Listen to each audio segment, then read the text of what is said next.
રામ રામ મિત્રો, આપણે વાતચીત કરવાના છીએ કે જે અમદાવાદની દુર્ઘટના ઘટી એમાં ચમત્કાર પર ચમત્કાર થઈ રહ્યા છે. ફરી એક ચમત્કાર સામે આવ્યો છે ને આપ જાણીને ચોંકી જશો કે એક એવી મૂર્તિ મળી આવી છે કે જે મૂર્તિને એક પણ ખરોશ નહીં આવે ને સૌથી નવાઈની વાત એ છે કે આ મૂર્તિએ કપડાં પહેરેલા હતા. હું તમને વિડીયો પણ બનાવીશ, પરંતુ એ પહેલાં વાતચીત કરી લઉં કે રામ જેને રાખે એને કોણ ચાખે. આ ઘટના અહીંયા સાચી થાય છે ને આ ઘટના એટલા માટે સાચી થાય છે કે કોઈ આ પહેલી ઘટનાની અંદર નથી. જેના કિસ્મતમાં મૃત્યુ નહોતું લખાયેલું એવા રમેશભાઈ જ્યારે પ્લેનની અંદર જઈ રહ્યા હતા અને એક્ઝિટની નજીક બેઠા હતા ને ત્યાંથી કૂદીને એવો સહી સલામત બહાર આવે છે, જેના વિડીયો વાયરલ થયા. ઘણા બધા લોકોએ બતાવ્યા, મેં પણ બતાવ્યું કે આ વ્યક્તિ કેવી રીતે બચી ગયો ચમત્કારિક રીતે. કારણ કે ઇમરજન્સી સીટની વાતચીત કરીએ અને એક્ઝિટની નજીકની વાતચીત કરીએ તો બીજી પણ 5 થી 6 સીટો હોય છે ને જ્યાં પણ પેસેન્જરો બેઠા હોય છે ને જેમના જોડેથી પણ એક્સ્ટ્રા પૈસા લેવામાં આવે છે, પરંતુ એ કોઈ ન બચી શક્યું. એટલે કે 230 પેસેન્જરો હતા, ત્યારબાદ 12 ક્રૂ મેમ્બર હતા અને ક્રૂ મેમ્બર એટલે 242ના આંકડાની અંદરથી 141 લોકો મૃત્યુ પામ્યા અને ત્યારબાદ એક જ વ્યક્તિ રમેશભાઈ બચીને બહાર આવે છે. પરંતુ આવો ચમત્કાર એ ફરી થયો છે. આ ચમત્કાર ફરી એટલા માટે થયો છે કે જ્યારે ત્યાં શોધખોળ ચાલતી હતી તે શોધખોળ દરમિયાન એક મૂર્તિ મળી આવી ને મૂર્તિની ઉપર કપડાં પહેરાવેલા હતા, તેમ છતાં પણ એ મૂર્તિને આંચ પણ આવી નથી. પહેલાં હું તમને બતાવી દઉં કે જે જગ્યાએ શોધખોળ ચાલુ હતી, જગ્યા જ્યાં પ્લેન ક્રેશ થયું હતું, એ જગ્યા એવી હતી કે જ્યાં બોડીઓ મળી આવી તો એક બળીને ભૂષ્મ થઈ ગઈ હતી. એવી ભૂષ્મ થઈ હતી કે ડીએનએ ટેસ્ટના આધારે એ બોડીઓની ઓળખ થઈ રહી છે.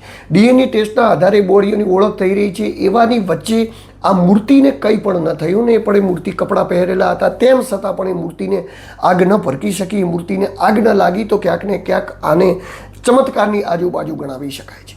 મિત્રો, આ સત્ય હકીકત છે. આપણે કોઈ પણ વસ્તુમાં કેમ કે શું ન માનતા હોઈએ, વધારે પડતું એજ્યુકેશન હોય એના હિસાબે આપણે ઓયક રિએક્ટ કરતા હોઈએ, પરંતુ એ સત્ય છે કે જેને રામ રાખે એને કોઈ પણ ન ચાખી શકે.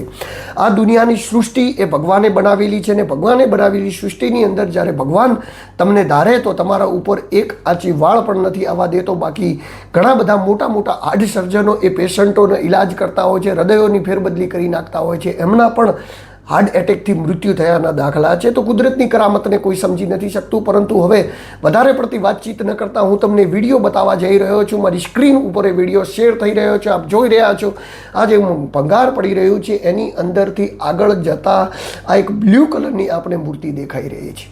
આ જે બ્લુ કલરની મૂર્તિ છે, મૂર્તિને બ્લુ કલરના કપડાં પહેરેલા છે. કપડાં પહેરેલા મૂર્તિને આપ ધ્યાનથી જો. વારંવાર હજી પણ હું વિડીયોને બતાવી રહ્યો છું, શેર કરી રહ્યો છું. કપડાં પહેરેલી મૂર્તિને એક આટલી ખરોચ પણ આવી નથી. આ મૂર્તિ કેવી રીતે બચી ગઈ? આ મૂર્તિને સાચવીને કોઈ પેસેન્જર એ ભગવાનની મૂર્તિને લંડન લઈ જઈ રહ્યું હતું, પરંતુ કાશ એમના કિસ્મત એવા હશે કે એવો તો ન બચી પાયા, પરંતુ આ મૂર્તિ બચી ગઈ છે. ને આપણે આ કપડાં પહેરેલી મૂર્તિને આપ ચારે એંગલથી જોઈ શકો છો. મૂર્તિ ઉપર એક આટલી આંચ પણ આવી નથી. તો આ જે વિડીયો છે, આ વિડીયાના માધ્યમથી જ્યારે આપણે ત્યાં પહોંચ્યા હતા, આપણા સંવાદદાતા મિત્ર ત્યાં હતા અને એમને મિત્રએ મને જ્યારે આ વિડીયો મૂક્યો ને ત્યારે વિડીયો જોઈને મને પણ નવાઈ લાગી હતી કે આટલું મોટું પ્લેન ક્રેશ થયું, 241 લોકો મરી ગયા, નીચે જે લોકો હતા એમને પણ ઈજા થઈ, ઘણા બધા લોકો નીચે હતા એ મરી ગયા. તેમ છતાં આ મૂર્તિને આટલી બધી આગ ભભૂકી કે અંદર જે લોકો હતા એમની બોડીઓની ઓળખાણ હજી સુધી થઈ નથી રહી. તો પછી આટલી પ્રજળ આગ ભભૂકી હોય તો પછી જે આ મૂર્તિ છે, મૂર્તિને કેમ કશું નહીં થયું? આવા ઘણા બધા સવાલો હતા, પરંતુ સવાલનો અંત એ જ છે કે ભગવાન જે ધારે એ કરી શકે છે, ભગવાન જે ઈચ્છે એ કરી શકે છે, ભગવાનની મરજી હોય એમ થાય છે. આપણે થોડું ઘણું એજ્યુકેશન મેળવી લઈએ, થોડું ઘણું આપણે ભણી લઈએ એટલે આપણને એમ લાગે છે કે આપણે ભગવાનની બરોબરી કરી લીધી છે, આપણે ભગવાનમાં નથી માનતા, અમે નાસ્તિક માણસ છીએ, અમે કંઈ પણ કરી શકીએ છીએ. પરંતુ આ સૃષ્ટિ અને આ બ્રહ્માંડની રચના એવડી મોટી છે કે એની અંદર આ પૃથ્વીનો ભાગ એ ખાલી એક નાની લખોટી જેટલો છે. જે બ્રહ્માંડની અંદર પૃથ્વી ખાલી લખોટી જેવડી છે, એટલા મોટા બ્રહ્માંડની રચના કરનાર ઈશ્વરની કરામતને આપણે શું સમજી શકવાના? કારણ કે એ આપણે ન સમજી શકીએ. પૃથ્વીની અંદર ક્યાં આપણો ખંડ, ક્યાં આપણો દેશ, ક્યાં આપણું ગુજરાત, ક્યાં આપણો જિલ્લો, ક્યાં આપણો તાલુકો ને ક્યાં આપણું ગામ અને ક્યાં આપણે બેઠા હોઈએ છીએ ઘરે, અને ઘરે બેઠા બેઠા આપણે જેમ તે વાણી વિલાસ કરતા હોઈએ છીએ. પરંતુ આ બધી વસ્તુઓ સમજવી અઘરી છે. પરંતુ અત્યારે હું તમને જે બતાવ્યું એ આ વિડીયો આપે જોયો.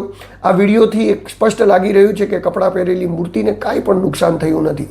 મિત્રો, આવી કોઈ પણ અપડેટ આ લેવલની મારા સુધી પહોંચતે તો હું તમારા સુધી પહોંચાડતો રહીશ. અત્યારે તો એ લાશોની ઓળખાણ થઈ રહી છે, ડીએનએ ટેસ્ટ થઈ રહ્યા છે અને 3 દિવસ પછી એમના સ્વજનોને એમની લાશ મળશે. નમસ્કાર, રામ રામ. હું છું દિલુ ચૌધરીની. કોઈ પણ નવી માહિતી આવશે તો આપના સુધી પહોંચાડતો રહીશ.